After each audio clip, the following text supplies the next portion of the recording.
தப்ப முடியாத சிறைகளை உடைத்த யோஷி ஷிராடோரி. ஜப்பானின் வரலாற்றில் யோஷி ஷிராடோரி என்ற பெயர் ஒரு திருடனின் பெயராக அல்ல, ஒரு சாகசக்காரனின் பெயராக பதிக்கப்பட்டுள்ளது.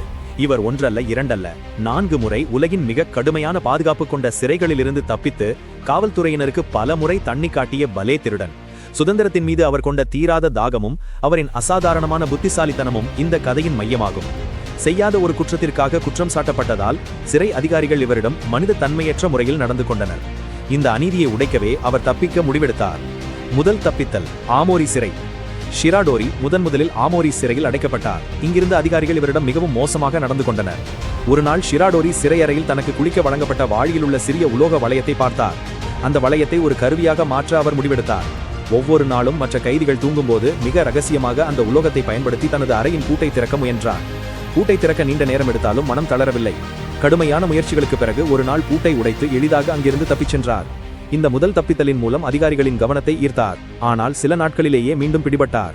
இரண்டாவது தப்பித்தல் அகிட்டா சிறை. முதல் முறை தப்பித்ததால் ஷிராடோரியை மிகவும் பாதுகாப்பான அகிட்டா சிறைக்கு மாற்றினர்.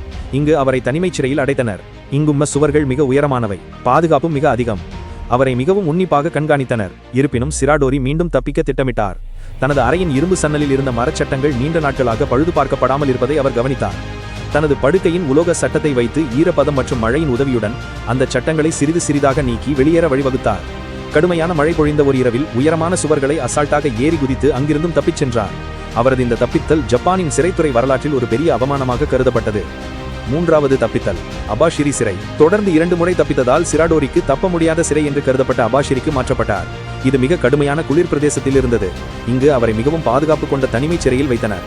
இந்த சிறை உலகின் மிக கடுமையான பாதுகாப்புள்ள சிறைகளில் ஒன்றான அமெரிக்காவின் அல்காட்ராஸ் சிறைக்கு நிகராக கருதப்பட்டது.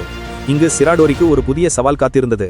அங்கு சமையலுக்கு பயன்படுத்தப்பட்ட உப்பு கொண்ட மிசோ சூத்தை அவர் வீணாக்கவில்லை. ஒவ்வொரு நாளும் அவர் தனது உணவு கோப்பையில் உள்ள சிறிது உப்பை எடுத்து தனது அறையின் கதவுக்கு மேலே இருந்த காற்று வெண்ட் ஏர்வெண்ட் பகுதியின் உலோக திருகுகளில் ஸ்க்ரூஸில் பூசினார்.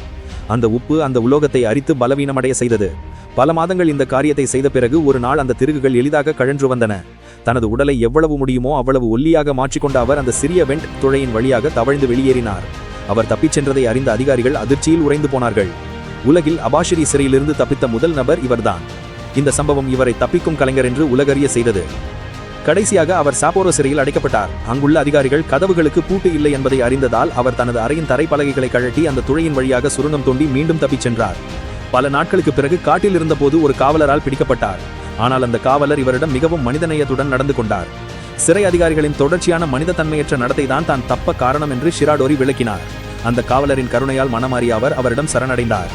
இறுதியில் இவர் ஃபூச்சி சிறைக்கு மாற்றப்பட்டு அங்கு ஒரு நல்ல மனசாட்சி கொண்ட அதிகாரி அவருக்கு உதவினார். ஷிராடோரி தனது தண்டனையை அமைதியாக சிறையில் கழித்து பின்னர் விடுதலையானார். சுதந்திரத்திற்கான அவரது போராட்டம் மனித மனதின் அசாதாரணமான வலிமையையும் ஒருபோதும் கைவிடாத நம்பிக்கையையும் உலகிற்கு உணர்த்தியது.